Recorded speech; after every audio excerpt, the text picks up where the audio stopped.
Now starting, all attendees are in listen-only mode. Good morning, everybody. Happy Monday. I'm so grateful that all of you were able to join me and start your work week learning about our new seagrass guidance documents. I am going to pause for just about another minute or so. I still see a lot of people joining, and then we'll get started. All right. Good morning, and thanks for joining us. Thanks for joining me today. I'm co-presenting with my dog. I'm hoping she's a silent participant today. I would like to just start by thanking everyone who has helped me over the last several years review the prior versions of the guidance documents that are now posted on our DEP website. I got a lot of really good feedback and input from aquatic preserve staff and from others across the state that have worked in these seagrass communities for a long time. I value their input and I'm very grateful to have had it.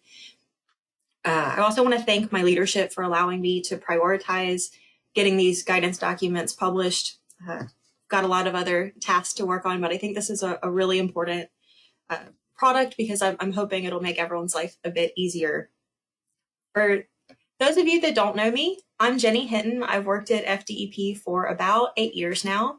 Before that, I had the privilege of working in benthic marine communities across the state, including seagrass habitats, oysters, mangroves, salt marshes, and I'm so grateful that I have the opportunity to bring that experience into my role at DEP and to use that as I review applications and deliverables that are submitted. So with that, I'll go ahead and get started here. So hopefully everyone can see my screen.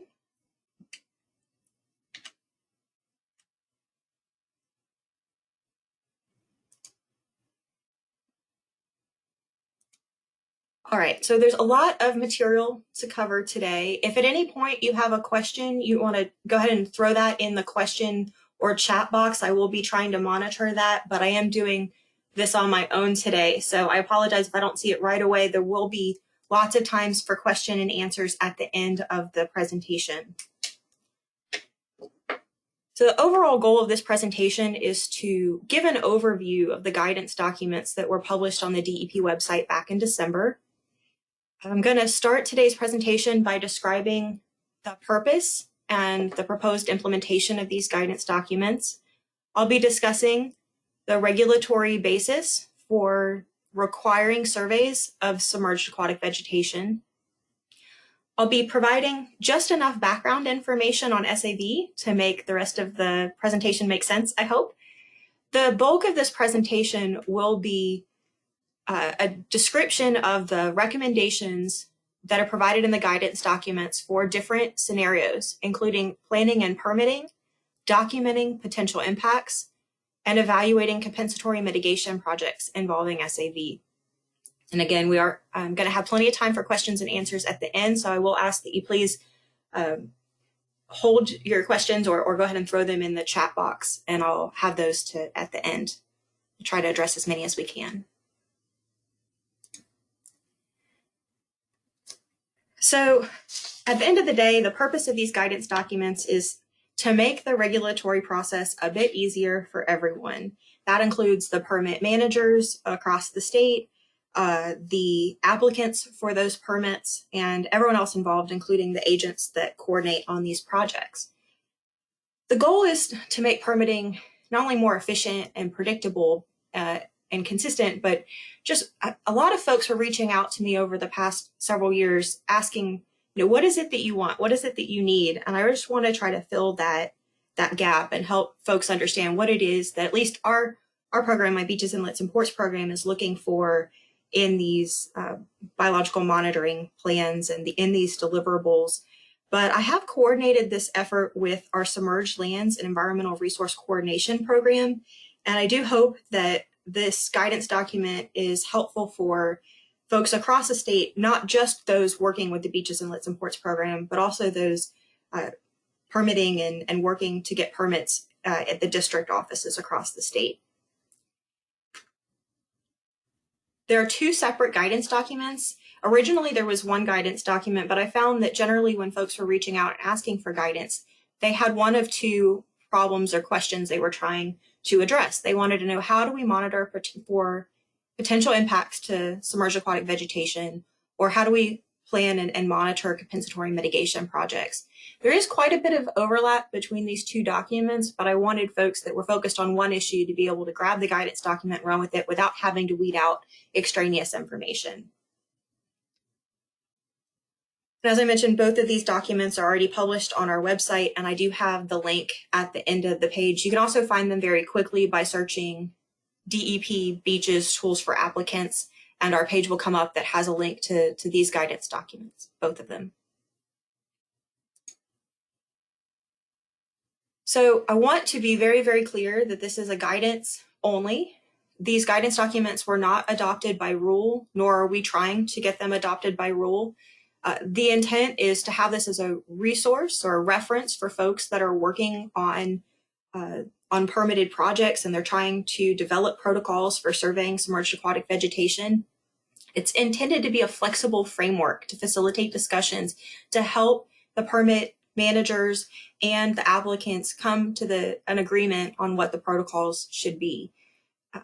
I have used my years of experience and like I said, reached out to lots of others that have years of experience and tried to put together some means and methods that are flexible enough to work for a wide range of projects. But certainly the applicants and their agents are welcome to explore other means and methods of meeting the regulatory needs. And those means and methods may certainly be acceptable. They'll be evaluated by staff if those are proposed. This guidance document is not the only way to do things, and that's certainly not the intent. We're not trying to say this is the only way to do it. This is an easier way, perhaps, if you're starting from scratch and don't know where to start on developing a biological monitoring plan or trying to get through the permitting process with a project that has SAV. I'm hoping that this will be a good resource. This is not a one-size-fits-all approach that you will always have to monitor exactly the same way.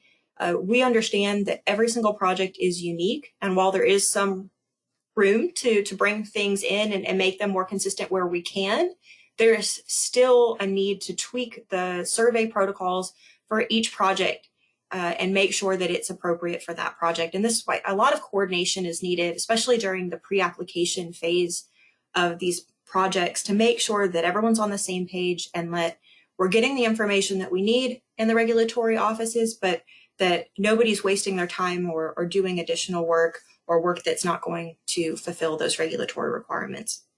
Coordination is especially important when we have projects that are within an aquatic preserve. It's necessary to reach out to those preserve managers and get their input and feedback. And we have listed species. It's critically important that we work with our other state agencies and federal partners, FWC and National Marine Fisheries Service, and let them weigh in on these protocols and make sure that we can get to an end point that satisfies everyone's regulatory requirements while still streamlining protocols. So while the department cannot and will not be enforcing the guidance document as a rule, there are lots of rules and statutes that already exist that the department has that do require or may mandate SAV surveys, as well as the protection of these SAV resources. So just as a little bit of background, our seagrasses are deemed to be essential. They provide so many goods and services for the state. They're a very valuable resource that's worthy of protection. These habitats store carbon. They serve as habitats for fish and wildlife. The biomass that is in these systems and leave these systems contributes to food webs. The roots and the rhizomes, they stabilize sediments and improve water quality. And it's for that reason that when our regulatory staff are reviewing applications for environmental resource permits or joint coastal permits, that we have to evaluate whether or not the permitted activities are going to adversely affect habitats of fish and wildlife, including these important submerged aquatic vegetation habitats.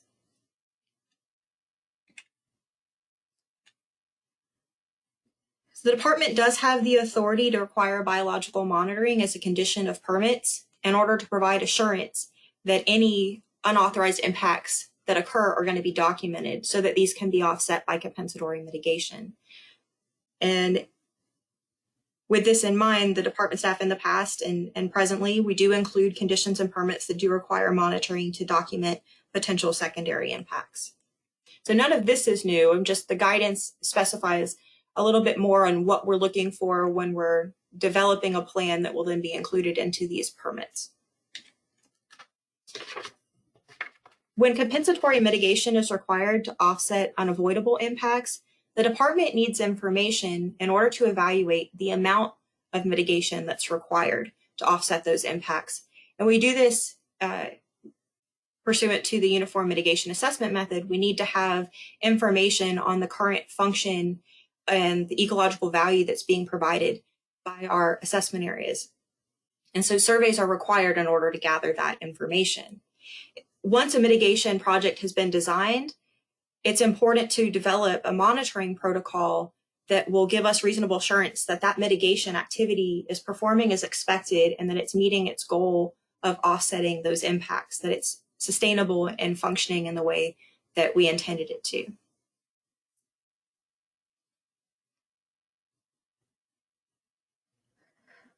So I want to define submerged aquatic vegetation just for this guidance document, right? There may be lots of different working definitions for different purposes, but for the purpose of understanding the guidance documents and this presentation today, I'm going to define submerged aquatic vegetation as a benthic community that contains any species of seagrass or any rhizophytic macroalgae. So these are anchored macroalgae. For the purposes of the guidance documents and this talk, areas containing only drift algae are not considered to be SAV. I'd also like to spend just a minute explaining what the term SAV habitat means. This term is described in the guidance document. We're talking about vegetated areas as well as unvegetated areas, but only those unvegetated areas within the assessment area that have historically supported SAV and have the conditions that are necessary to currently support SAV. This is important because seagrass patches migrate over time. We know that in some environments, a patch will shift its distribution a little bit year to year. So by protecting and regulating those unvegetated areas, we're able to conserve the SAV resources in the project area as a whole.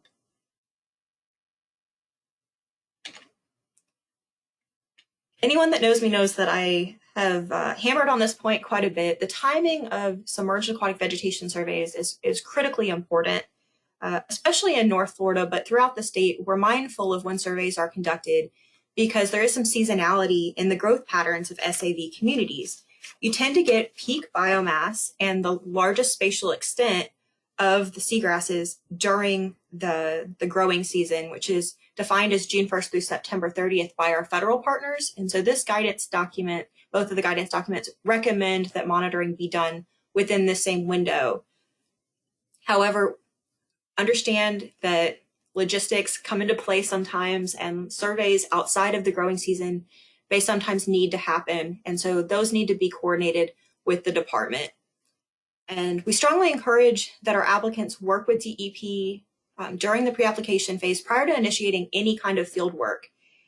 DEP staff across the state need the opportunity to verify the site conditions for the projects that they're evaluating for permits. And it's important that this get done during the growing season. So if an application were to be submitted in the winter and the applicant had not coordinated with DEP staff during the summer growing season beforehand when they completed their surveys, the staff may need to wait until the next growing season in order to verify those results, which can add to the permitting timeline. And that's one of the things we're really trying to avoid. We want to make this process more efficient. So if applicants can reach out to department staff when they're planning their field work, even if it's way before the application is going to be submitted, then staff can try to join them in the field or make a separate field trip to verify the results of the survey work so that when the application comes in, they're ready to move forward.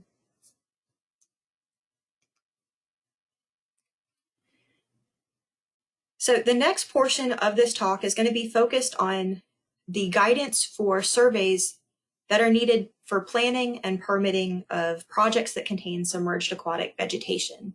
I'll be talking about the areas that need to be surveyed and the other tasks that need to be completed in order to provide the information that's needed for a complete permit, including a desktop assessment of available information, a reconnaissance survey, and a mapping and characterization survey.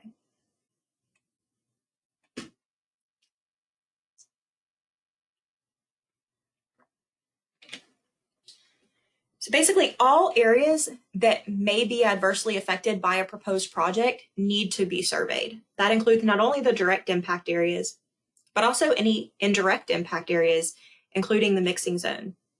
Any areas where equipment might be staged throughout the project need to also be included in this survey. So any proposed anchoring or staging areas, ingress-egress corridors, or any place where a pipeline might be placed or a pump station for that pipeline.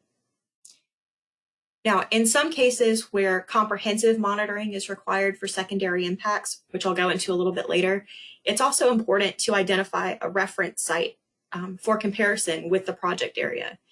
This is especially important in areas where we have regional water quality issues, and we want to be able to separate out the potential effects of a project from these regional issues. We certainly don't want to get a deliverable back and not be able to tease these two things apart. So before any in-water field work gets done, it's important to look at what's been done in the past. What field survey information is available? Are there other data sets that may be useful as we're trying to characterize the current conditions at the site and as we're trying to plan field work? For those of us that have been trying to do these SAV surveys, it's critically important to know when your water clarity is going to be best. Understanding the tidal regime is important for that, and the overall water quality at your site. Understanding sediment type and water depth can be important as well when we're trying to characterize these communities. So it's critically important that folks not skip over this desktop assessment and that they really dig in, compile and summarize the information that's available for the project area that's pertinent to SAV communities. And this information should be summarized and included in the permit application. Following the desktop assessment, the first in-water task is a reconnaissance survey. If the project site is small, it is usually possible for a diver or snorkeler to traverse the entire area, to swim around and make sure that they've identified every SAV resource within that project area. But in order to identify SAV in larger project areas, it may be necessary to use towed video or to set up a series of transects and to swim those. The spacing will depend on the visibility and the project size, and this is why that coordination is important. But overall, the goal is we want to make sure we find every SAV area within the potential influence of that proposed project. And once that has been done, once we know where all the SAV areas are, the next step is to map and characterize each of those SAV areas, so that we have the information needed for planning and permitting. This does not necessarily need to be a separate mobilization. When you mobilize a separate time, it can be expensive, it can cost extra time. It is certainly possible for a monitoring firm to complete the mapping and characterization survey immediately following the reconnaissance survey. Even though we're talking about them as separate tasks, the reconnaissance survey is kind of the first step. Mapping and characterization logically follows from that step. Mapping and understanding the spatial distribution of SAV communities within the project area is critically important. So we need to coordinate on the specific methods to be used, even though the guidance describes the methods that are typically used or that may be appropriate. That coordination is needed to refine those methods for the specific project. In some projects, the perimeter of all SAV areas is recorded as a continuous track line, but for other projects, it may only be necessary to delineate the edge that's closest to the activity. So perhaps just delineating the edge of the seagrasses near the landward edge near a beach template. Don't worry, I don't plan to read the next slide to you. The guidance document provides lots of detailed information. I just wanted to show you some of that detail. When we get map products in, it's important that they be high quality, that they give us the reasonable assurance that we know where these SAV resources are and that we can look at those and know where they are relative to the project. And so the guidance document outlines all of these mapping criteria that are needed to ensure that we get a high quality map product that we can use for permitting.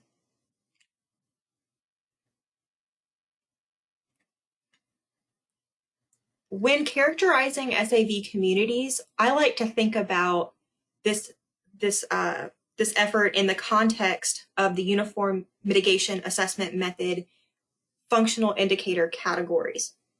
So we're looking at location and landscape support, water environment, and community structure. It's really important to capture all three of these elements when you're completing not only the desktop assessment, but also the in-water work. And the next few slides, I'm going to go into a little bit more detail about the type of information that we're recommending be collected for each of these indicators during the characterization survey.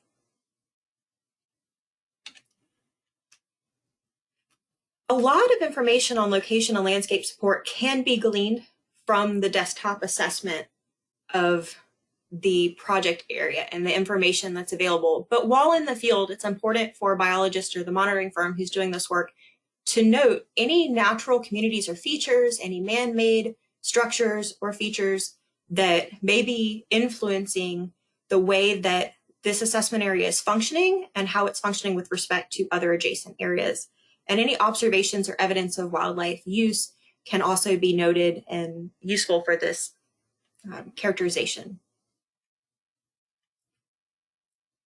Not all of our assessment areas have a water quality station. We don't always have long-term water quality data for a site to characterize it, but there are a lot of indicators that can be noted in the field that can give us an idea of how suitable this site is for SAV.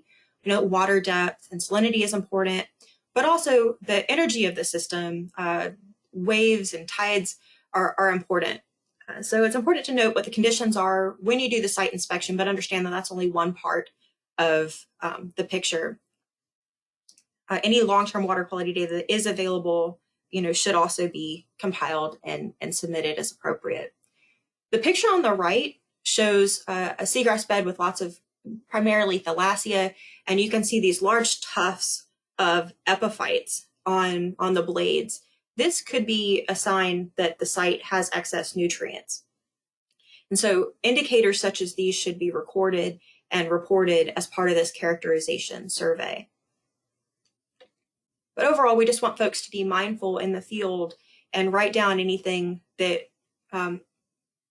might be an indicator of how the system is functioning relative to its ideal optimal reference community. And when we think about characterizing an SAV community, our mind kind of automatically jumps to community structure. So I save the best for last. We want to know what is growing in the assessment area, how much is there, and what condition is it in. And so in order to do this, we want detailed field notes on things like epiphytes, presence of disease, canopy height, obviously the type of seagrass and macroalgae that are present in the system. And during this characterization study, we do want a visual assessment to be done of percent cover within quadrats. For those of you that aren't familiar with quadrats, simply just a sampling unit. For SAV, we typically build these out of PVC pipe. Sometimes they're subdivided by string, as in this picture on the right-hand side. The number of quadrats and how they're arranged in space is something that would be coordinated in that pre-application process with the department, but there is some guidance within this document about kind of how to approach that design. The next section of the talk is going to be focused on outlining the guidance that's proposed for documenting potential secondary impacts to SAV resources.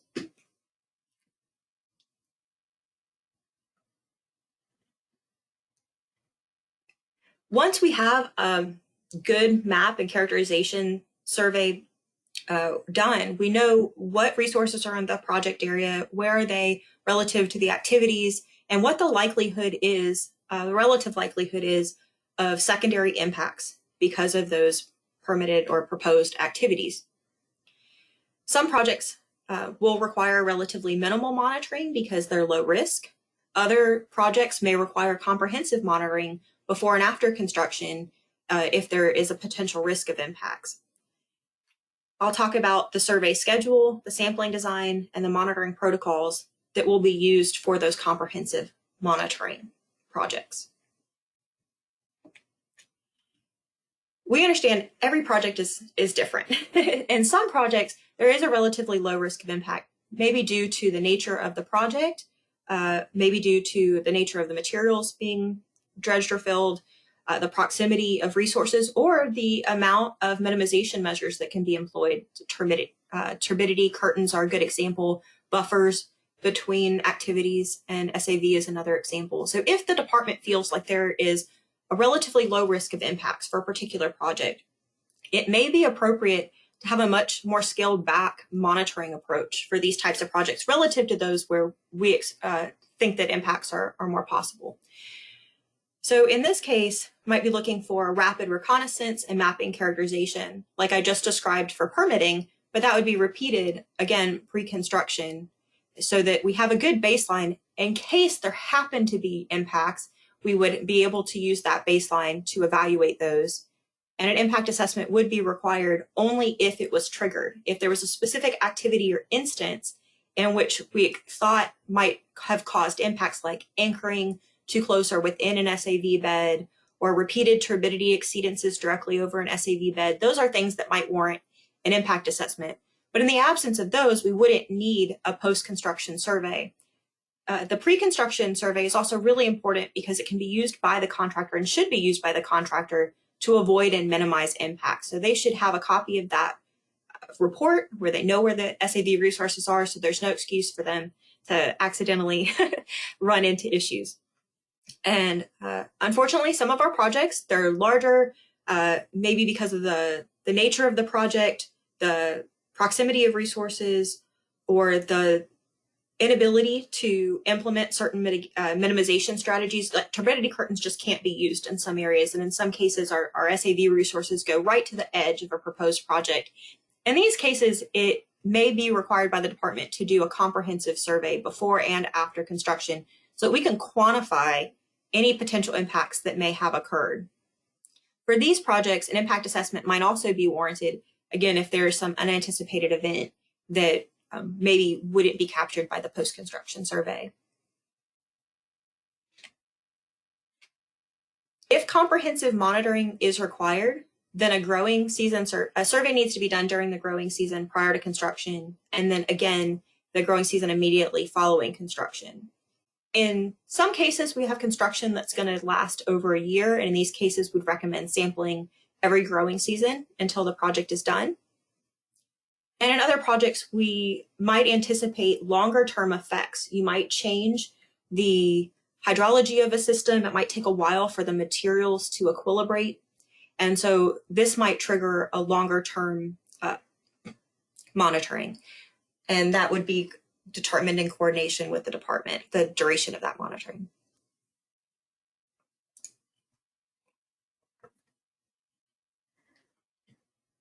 As I said at the beginning, this guidance document is not meant to be a one-size-fits-all approach for all projects, but it does describe all of these considerations that are important when you're designing a SAV monitoring plan. So certain circumstances are going to warrant a change or a different approach to surveys.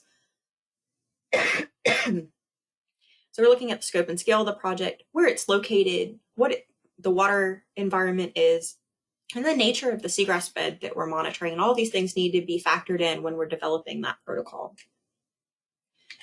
A good example would be the delineation and the mapping that I talked about earlier. On the left-hand side here, you've got an image of a beach, and there's a continuous seagrass bed that is in the near shore adjacent to that beach. If this beach were to be nourished, we might recommend that they delineate that landward edge, you can see it in yellow here, of the seagrass bed. In this case, the far shore side of the bed is well beyond the influence of the project. So there would be no need to delineate this entire bed in order to evaluate the potential effects of the project. On the right-hand side, you can see a patchy seagrass bed that's adjacent to a channel. If this channel were to be dredged and we were concerned about potential effects on the SAV, we'd recommend that the entire perimeter of these patches be delineated because they might shift and change a bit over time. We really want to look at the net change. Overall, are we seeing a reduction? Not just did one individual bed change in shape over time. So the comprehensive monitoring includes quite a few tasks, and those are listed here, and the protocols for completing each of those tasks are outlined in the guidance document.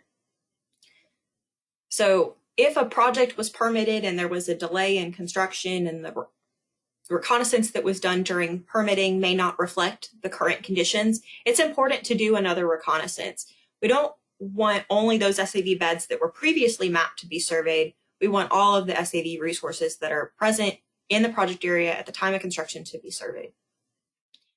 Again, the mapping, as I described before, is an important task, and conducting a visual assessment of site conditions is necessary, as well as a quantitative assessment of cover. A line intercept survey is sometimes needed. We do not typically require fish and wildlife surveys, so those are not included in this guidance document. So I'll spend the next few slides just briefly describing some of these tasks that I haven't already described. Starting with the visual assessment of site conditions. It's important while in the field conducting these surveys to look for indicators of function, to look for signs of potential impacts, really to identify any conspicuous changes that have occurred. We're looking for a series of representative photographs that help us to understand what conditions are. As you can see on the right-hand side, I've got two images. One of these beds looks much healthier than the other. So we would, be able to use these photographs to understand the conditions if, let's say, we're not able to jump right in the field and verify the survey results right away.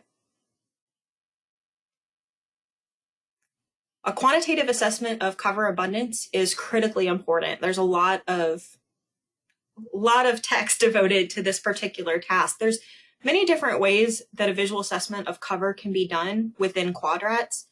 One of the most common methods I've seen is Brombaugh scores, and this is typically converted to a median percent cover score for statistical analysis.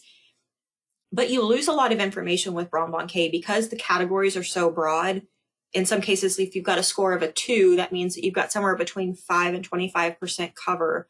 If you were to have a score of 2 before and after construction, you lose the ability to pick up smaller scale changes that could still be biologically important. If cover was on average 20% before construction and went down to 5% after construction, that would be a meaningful loss of biomass, but we wouldn't capture it through the Brombaugh method. And so that's why in this guidance document, we're advocating that generally projects use a cell count method, so counting the number of cells that are occupied by SAV and using that as a metric of percent cover.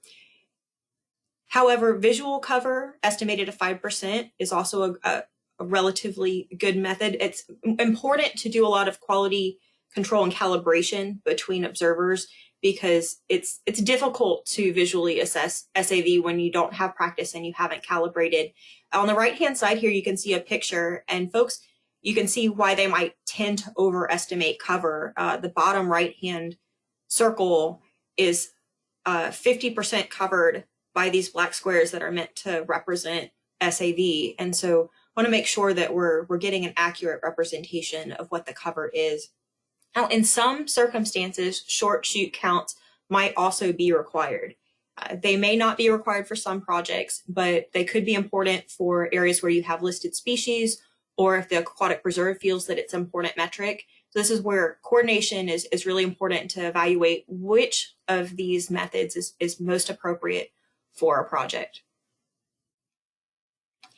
And once this visual assessment has been done, we've gotten in the past a wide range of different deliverables and different metrics for describing this visual cover. And so I have specified in the guidance document that the metrics that should be reported, including frequency of occurrence, density, and abundance, which are defined here and in the guidance document. And these are consistent with the metrics that are used by FWRI and Penny Hall's group. So I did not reinvent the wheel here. These are very useful metrics that have been used for quite a while in the seagrass world, and I'm going to recommend that they continue to be used for these regulatory purposes as well. So for each of these different types of metrics, these should be calculated for all of the SAV within the quadrat, all of the seagrass taxa that are within the quadrat, all rhizophytic macroalgae, and then independently by seagrass species and macroalgae. And the reason we need all this detailed information is, again, because DEP staff are not always able to get out in the field and field verify things. We want to have a really good idea of what's happening so that we can understand if a change happened, is it potentially project related? If so, if there's an impact, we want to be able to characterize that impact and quantify the severity of that impact so that we can evaluate compensatory mitigation or remediation measures that need to be done. So this type of detailed information is necessary. Another protocol that might be used on some projects is the line intercept survey method. And so in this case, you'd run a transect throughout the bed, and you would, along the transect, mark the position of bare substrate, algae, and seagrass-based species. And this is useful for calculating the net acreage of SAV within the project area.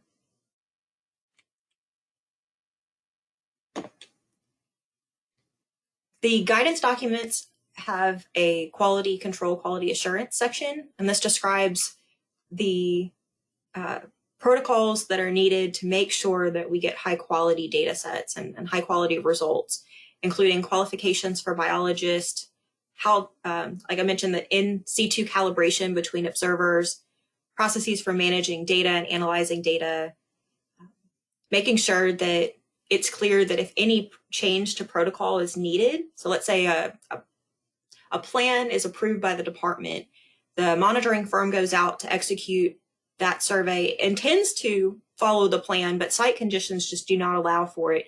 You know, there needs to be coordination and written approval by the department to allow those changes. We need to coordinate that before it happens. We don't want to get a deliverable on the back end that doesn't match the plan that we weren't aware of.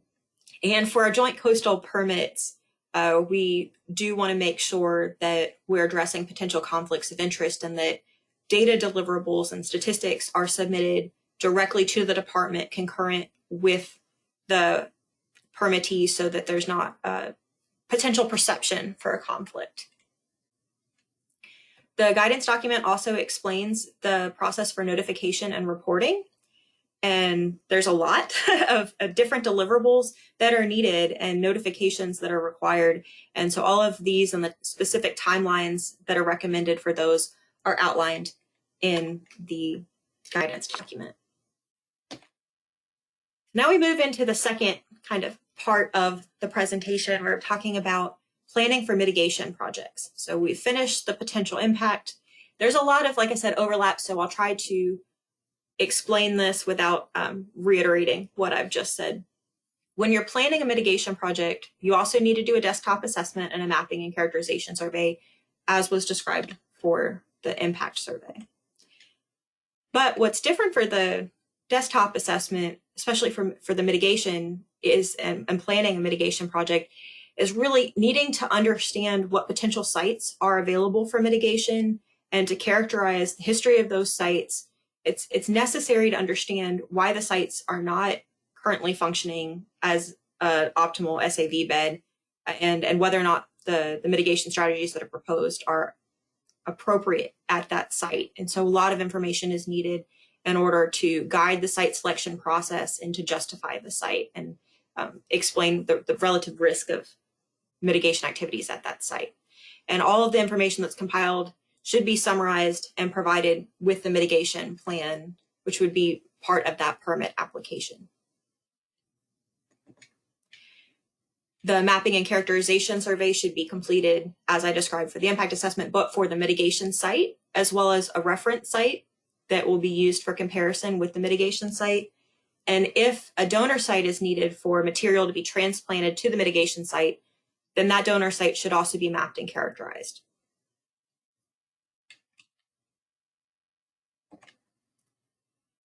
Once a mitigation project has been identified, it's important to develop a monitoring plan to document the success of that mitigation to see if it's meeting its proposed success criteria and to see if it's successful or if adaptive management is necessary.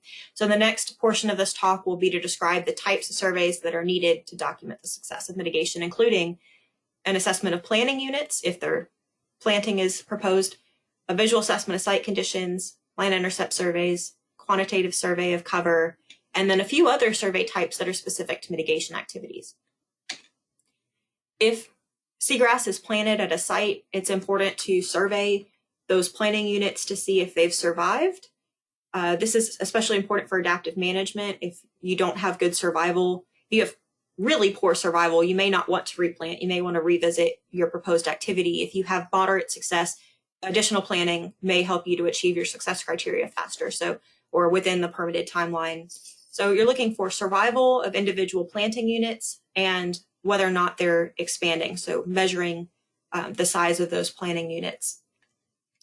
But once the planting units have coalesced, it's important to look at more kind of quadrat-based methods instead of looking at individual planting units. So the protocols are very similar to identical to what I talked about for the impact assessment, doing a visual assessment of site conditions, line intercept surveys, and quadrat-based surveys. And again, the specifics of the design of the mitigation monitoring would be developed in coordination with the department based on the specifics of that particular mitigation project. I talked about some of the other survey types that might be required for mitigation projects. Sometimes structures are in place. This could be bird stakes to add nutrients to the system while planting units are getting started. It could be signage to notify boaters of shallow areas. It's important to regularly evaluate the stability of these structures so that they can be replaced or repaired. At worst, we would get these derelict structures rolling around on the benthos and potentially impacting SAV, which is the opposite of what we're trying to do. If in some circumstances lift is given to a larger area, then if propeller scarring is remediated and signs are in place, we would typically in our program recommend that surveys be done of the entire area over which that lift was given, not just the individual scars that were repaired, to see if the signage and the activity is actually reducing propeller scarring overall. And in cases where we have fill activities that are proximate to seagrass beds, let's say you have an old barrow area that's being filled to grade in order to restore that area. If you were doing a large fill and it was close to the seagrass, we might include monitoring of resources along that edge to make sure that they're not adversely affected during the placement of that sediment. The guidance document also specifies success criteria, including criteria for the mitigation site, the donor site recovery, and again, like I said, the vessel damage in these larger propeller scarred areas. And in general, we recommend that the success be monitored relative to the reference sites.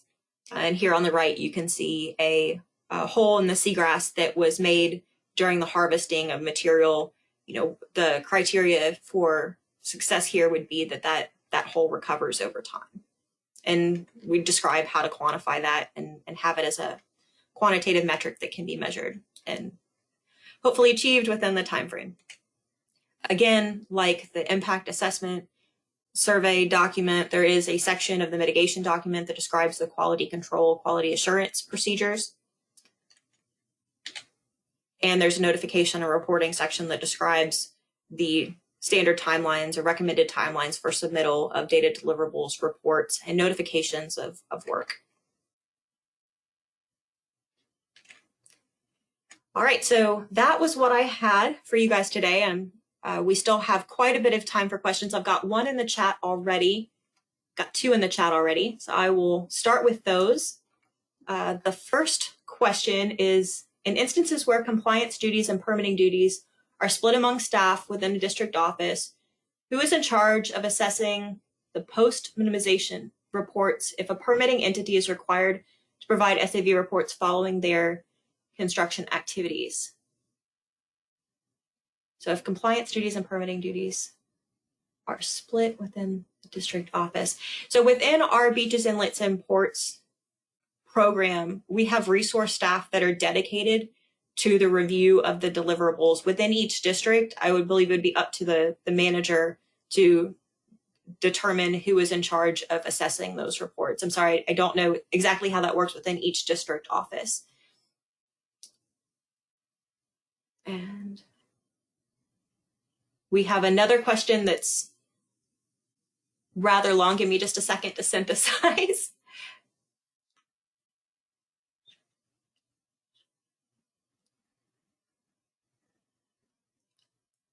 So there's a question about a maintenance dredging project that has SAV resources nearby. And they're asking about resources that have filled in within a channel that's been maintained. So how would mitigation be handled? Our program does not typically require mitigation within a channel that has been maintenance dredged since the mitigation rule was put into place, that has been regularly maintained. If the channel has not been maintained over time and the SAV comes in, then that's up to the discretion of the permit manager and their leadership. But our program at Beaches, Inlets, and Ports does not typically require mitigation for areas that were previously authorized for maintenance dredging that have been regularly maintained. And also, who's required to survey and map? So the ERP staff and AP staff are not required to do the survey. It is our responsibility as permitting staff to verify the results as needed, but it's up to the applicant to provide that information, whether or not they need to contract out that work or not, but it's up to them to provide that information to DEP. And then does ERP staff need to verify?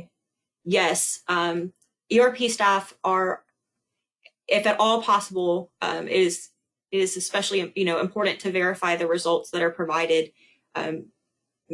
Personally, I'm in the Beaches, Inlets, and Ports program. I've been based in Tallahassee for a long time, and I'm not always able to verify the results of the surveys. I do try, especially for projects where there's extensive impacts, or it's a project that's in an aquatic preserve or something where it needs to be clearly in the public interest. I try to prioritize my site inspections, but I do try to get out as often as possible. Now, if the information provided is not sufficient, or if you feel like you need to have eyes on it, then that's up to best professional judgment on when you need to go. Okay, I've got another question. It says, on the coverage report for the visual, what is the source behind the photos? It looks like so much more. I'll have to dig that up, but I pulled that, I think, from a training manual for SAV. I will get back to you on that. But yeah, in the past, I've spent time in the water with FWRI, and we had a calibration activity with some of the other monitoring firms that were working in Southeast Florida, and they came down and we did a calibration day. And FWRI staff who have been working in seagrass beds for 20 plus years, that have calibrated amongst their team over time, that are kind of the standard in the state, they consistently scored the beds similarly to one another, and some of the consultants were scoring them much, much higher, that they were overestimating the density quite substantially. So it's why this is one of those things that's it's critically important to calibrate and make sure we understand what the cover looks like and how to report that. Someone asked if you'll be able to download the presentation or have access to the recording. That is my intent. I'm recording it now, and I just need to find a place to host it on our website. But as soon as I get this presentation and the recording available, I'll send out an email to the folks that attended and make sure that you have that information. So I got a question about whether or not an evaluation of wildlife or fish associated with SAV would be able to provide a more complete UMAM. So in the past, wildlife surveys were required and are sometimes required by FWC, but in general, we have enough peer-reviewed literature that says that if you build an SAV habitat, if the SAV habitat is functioning at a high level, that the wildlife will use that area. And so we're mainly looking at the kind of more permanent characteristics of the site, the biomass and things of that nature, because on a given day, your wildlife utilization may be better or worse based on weather conditions, the time of the year that the survey's done, and things of that nature, when the last storm was. So I think it was the more inconsistency in the wildlife. Just because you didn't see wildlife one day doesn't mean that the habitat isn't a great habitat for your assessment area. Could be a great habitat. Just you didn't happen to see, and maybe your observers were splashing around a little too much and scared everything away. So if all they saw was pinfish, that might not be helpful in our UVM. But I agree. I mean, the more information, the better. If folks are out in the field and they want to collect additional information, it certainly could and would be evaluated, but it's not something that I'm typically recommending be done. Again, trying to be as efficient as possible. So someone asked if this is the most comprehensive monitoring guidance of any state. I'm not sure. I've worked a lot with our GOMA, Gulf of Mexico Alliance, and I'm not aware of any of the other Gulf states that have prepared something. I have talked with a lot of regulators in those states, and they were struggling with the same issues that I was that led me to issue this guidance, and I've since shared this with them. We've had folks from Texas reach out to our staff before asking about, how do we do this monitoring? So I'm hoping that this will be a resource for folks. They can tweak it.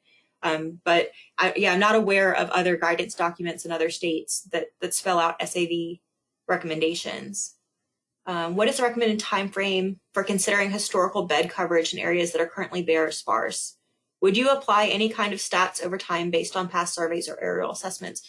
I recommend looking back maybe the last 5-10 years to evaluate kind of how the seagrass beds or the SAV beds have changed over time.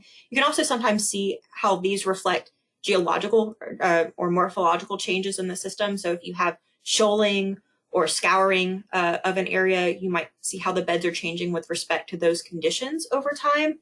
It is important, and I think some of our National Marine Fisheries partners are looking at ways to compile these spatial data sets and to look at the overall habitat that's impacted by projects.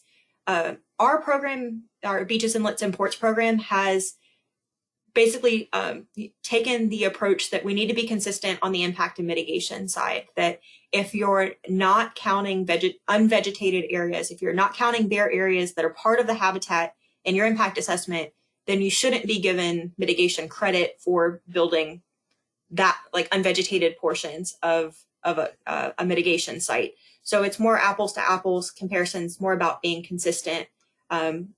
Generally, from what I've heard from our FWI group, we should be looking more at the habitat. We should be looking at unvegetated areas, but because historically that hasn't been the case, we are, trying to nudge the needle in the direction that the science says, but it is, a process.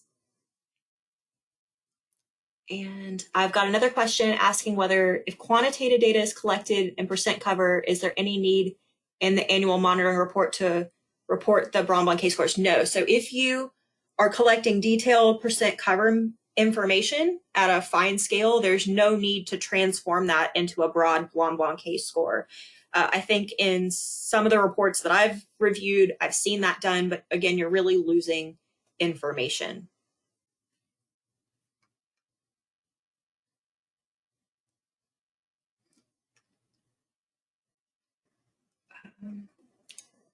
So those are the questions that I have now. Please feel free to type any other questions you may have. I will also point you to the website. Again, our Tools for Applicants website has the link to the guidance documents. I'm sure we'll answer more questions that I could possibly cover in a 1 hour or 1.5 hour webinar. So as you review those, or hopefully you will review these, if you have any questions at all, I really do welcome questions and comments. Because these guidance documents are not adopted by rule, there is the potential to revise these as new information comes in, as new technology comes in, and to be able to improve these over time. So if you have recommendations, I'd love to hear them. If you have concerns, I'd also love to hear those as well. So my email here is jennifer.m.hinton@floridadep.gov. I'd love to hear from you regarding the guidance documents or any specific SAV projects that you have and any concerns you may have with those and how to tweak this guidance for those. I'd be glad to offer feedback.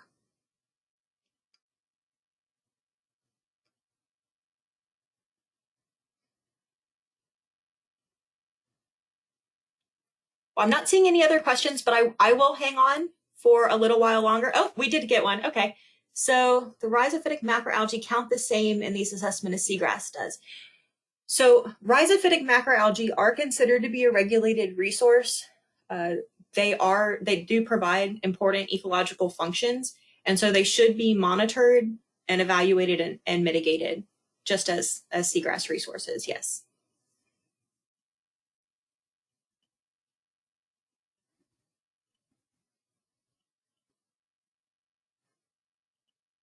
So if you guys have lots to do, you're welcome to take off. If you'd like to stay and ask some more questions, I will hang around for another few minutes as long as information's coming in. And thank you guys for your attention today. I hope you have a great week.